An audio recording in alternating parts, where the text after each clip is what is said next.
Hi, I'm Steve Groff, farmer from Lancaster County, Pennsylvania, just 2.5 hours north of the capital. And I am a hemp farmer. As you can see here, we're growing fiber hemp that can be used for both the fiber uses and also for some of the seed production as well. But my story starts about 20 years ago when I was first introduced to hemp, or we called it industrial hemp. And I started doing some research here on my farm with Penn State University, and we were not allowed to grow this type of hemp, so we used other fiber crops like flax and sun hemp and kanaf. We were trying to convince the legislator to legalize hemp so we as farmers could grow it. Well, obviously we were ahead of our time. Then when the 2018 Farm Bill was passed, I jumped right in and I started growing CBD hemp. And it's become very popular. I started to grow it.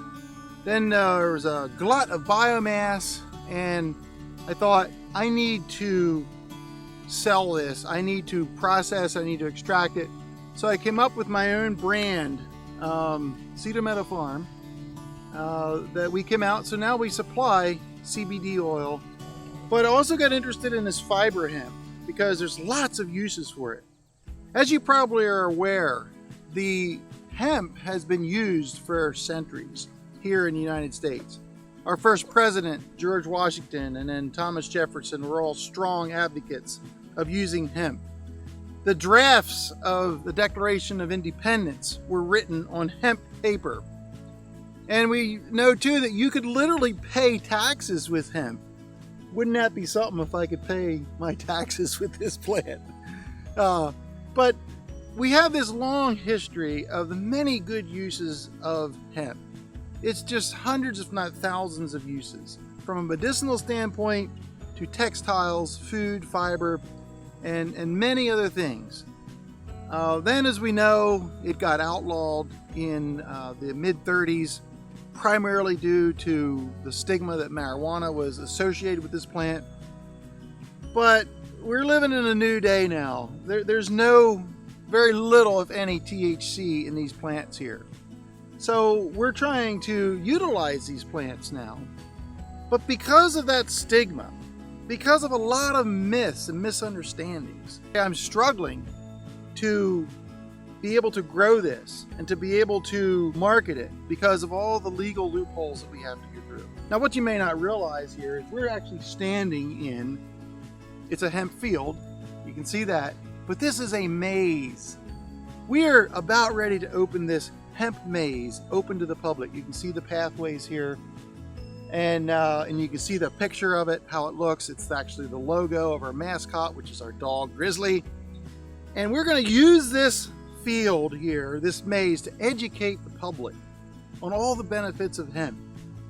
But as I was setting up to be able to sell advance tickets and so forth, I was denied with the credit card company because I was working with a Schedule I drug, or so they thought. And that's just, it's just frustrating for us when there's not this plant right here, this type of hemp has nothing to do with THC or marijuana. So that's some of the challenges that I want to share. And I know that we have groups like the National Hemp Association that is working with legislators and so forth to try to get some of these rules changed, just to make it easier so that we as farmers can be able to do what we do best, and that is farm. This crop has tremendous opportunity. And probably most people who have heard about growing hemp have heard about what it does to sequester carbon, to sequester CO2 out of the atmosphere. And we all know the issues surrounding CO2. This plant is phenomenal in taking out the CO2 in the air, capturing it and putting it in the soil where it belongs, where it can actually become a benefit for the crops that we grow. I use no-till or no tillage. I don't till my soil. This field right here has not been tilled for 25 years. Yes, 25 years. It's never been tilled. You see what happens when you till the soil, when you work up the soil, like I'm doing here, simulating tillage. The CO2 that was captured escapes and goes back into the atmosphere. This is why tillage is not a good thing. And so we want to keep it in the soil where it belongs. My organic matter has risen here. It's 3 times bigger, 3 times more than it used to be. From 2.2% now up over 6% in this field. That helps me as a farmer. It's part of the soil health movement or the regenerative agriculture movement. The other thing I want to notice here is this was my cover crop that I planted last fall. And it grew up here 3 or 4 feet tall. I rolled it down and then I no-till planted my hemp into this cover crop. This cover crop was also sequestering CO2 out of the atmosphere and putting it into the ground. So we're using plants to take the CO2 out and put it in the soil and store it, because when my soil becomes richer because of that, carbon is good in the soil. You can see how nice and crumbly this soil is here. And oh, by the way, we even have an earthworm here. And earthworms are always a good sign of soil health and soil life. And because they help to process the residues that are here and then turn it back into fertilizer so our plants can use it. So this is just such, I like to say this is kind of where it all comes together. We're using hemp, we're using regenerative agriculture principles and soil health principles, no tillage, cover crops, and all this comes together so that we're able to effectively mitigate some of the climate stress that we're talking about these days. And, you know, I'm all about saving, fossil fuel use wherever we can, but we as farmers can do a lot to mitigate some of the challenges we have with this climate stress. And hemp is one of those plants that does a great job, but you're going to have to use it in conjunction with how you manage your fields, how you manage your soils. And this is just an example here on my farm. I've been doing this for well over 30 years now. I started actually almost 40 years ago. But the past 20 years or so, I've been going all over the world helping farmers understand how to use these methods.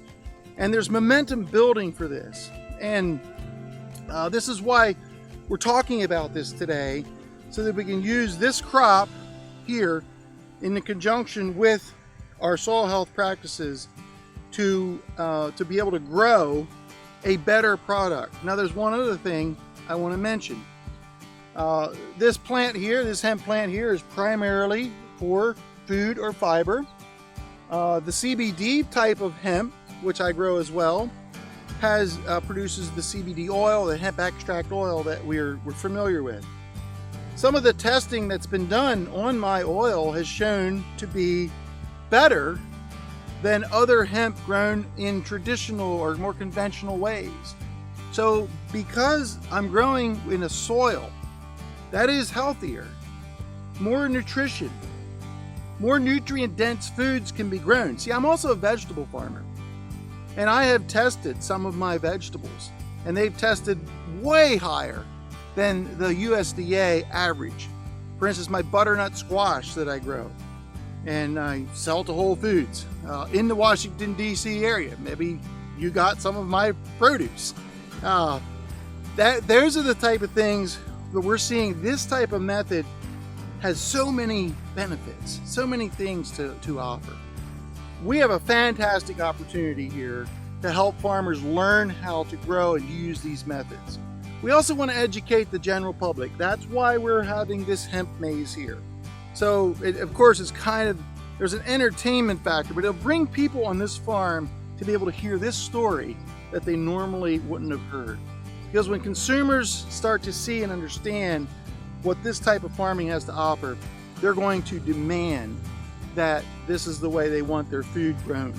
So again, some of the challenges we have, some of the regulatory challenges of trying to get the Safe Banking Act passed so that we don't have to be hit with the blockages with some of our banking and so forth. If we're growing, hemp that's not for THC production, and just to be able to pave this road, make it a little smoother for us as farmers, so we can use this crop as another cash crop, is something I think we really need to hone in on. So I really thank you for this opportunity to share a little piece of my farm, piece of my story, and so forth. And I look forward maybe to seeing you someday. You're welcome to come up to my farm. Thanks for all the good work you're doing, and we look forward to helping people have a better product and also making this planet a better place.